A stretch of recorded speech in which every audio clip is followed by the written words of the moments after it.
कल से यानी 17 मई से लग रहा है अधिक मास। अब अधिक मास क्या है और ये हर तीसरे साल ही क्यों लगता है? आपकी जानकारी के लिए बता दूं कि हिंदू पंचांग आधारित होता है चंद्रमा पर और एक चंद्रवर्ष में होते हैं 354 दिन और जबकि सूर्य वर्ष में होते हैं 365 दिन। तो यानी कि हर साल चंद्रमा का 11 दिन एक्स्ट्रा हो जाता है और 11 दिन का अंतर आ जाता है वर्ष में।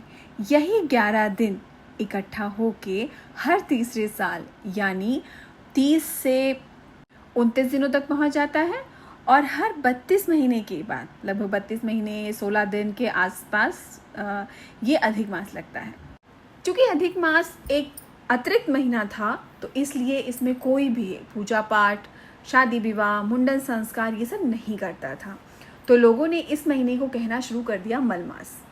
अब जिसको भी कोई शिकायत होती है, परेशानी होती है या कोई भी दुख होता है तो वो जाता है भगवान की शरण में। तो ये मास भी पहुंच गया भगवान विष्णु की शरण में कि लोग मुझे मल मास क्यों कहते हैं, क्या कारण है कि लोग मुझे मल के नाम से बुलाते हैं। तब भगवान विष्णु ने ये वरदान दिया कि आज के बाद से तुम्हें मल मास नहीं बुलाया जाएगा, या तो अतिरिक्त मास बुलाया जाएगा या तो तुम्हें स्वयं मेरे नाम से यानी पुरुषोत्तम नाम से बुलाया जाएगा। तो तब से इसका नाम पड़ा पुरुषोत्तम मास। स्कंद पुराण और पद्म पुराण में बहुत ही अच्छे से व्याख्या की गई है अधिक मास की। अब ये महीना खास कैसे बनता है? तो पहले तो श्री हरि ने स्वयं इसको अपना नाम दे दिया और दूसरा यही वो महीना है जिसमें हिरण्यकश्यप को मारने के लिए भगवान प्रकट हुए थे, ऐसा कहा जाता है। क्योंकि हिरण्यकश्यप ने वरदान में ये मांगा था कि मेरी मृत्यु इन 12 महीनों में से किसी भी मास में नहीं होगी।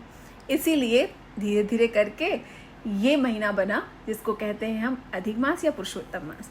अब इस मास में शादी नहीं कर सकते, ब्याह नहीं कर सकते, मुंडन नहीं कर सकते, तो कर क्या सकते हैं? चलिए जानते हैं। ये ऐसा मास है जिसमें सभी राशियों की स्थिति सामान्य रहती है, जो जैसा है वैसा ही रहेगा, परिवर्तन नहीं होता है। सूर्य अपनी दिशा दशा कुछ भी नहीं बदलता है। अब सब कहते हैं कि इस महीने में आप शादी ब्याह नहीं कर सकते, मुंडन संस्कार नहीं कर सकते, कोई शुभ काम नहीं कर सकते। तो भगवान ने कहा कि इस माह में सब काम छोड़कर, अपनी हर व्यस्तता को त्याग कर जो भी इंसान प्रेम भाव से, भक्ति से मेरी आराधना करेगा, मुझे याद करेगा, तो उसको इसका फल ज़रूर मिलेगा। कहते हैं कि आयुर्वेद की दृष्टि से अगर इस महीने में संतुलित आहार लिया जाए, एक नियमित दिनचर्या को फॉलो किया जाए, मेडिटेशन, दान पुण्य ये सब कुछ किया जाए तो मन को शांति मिलती है और स्वास्थ्य सही होता है। अब जानते हैं कि क्या कर सकते हैं इस महीने में और क्या नहीं कर सकते हैं। इस महीने में कर सकते हैं जप और ध्यान, श्रीमद् भागवत गीता का पाठ, दान पुण्य, सात्विक भोजन, नियमित दिनचर्या और तीर्थ और पूजा पाठ। ये सब कुछ आप इस महीने में कर सकते हैं। कुछ लोग कहते हैं कि इस मास में हवन, यज्ञ, भागवत पाठ ये सब हो सकता है कि नहीं? हो सकता है। इस महीने में ये सब ही हो सकता है। अब क्या नहीं कर सकते? सुनिए। इस महीने में तामसिक भोजन का त्याग करना चाहिए। त्याग करना चाहिए मदिरा का, त्याग करना चाहिए क्रोध और आलस्य का, और सबसे बड़ी बात, इस महीने की शुरुआत से ही मौन को धारण करना चाहिए।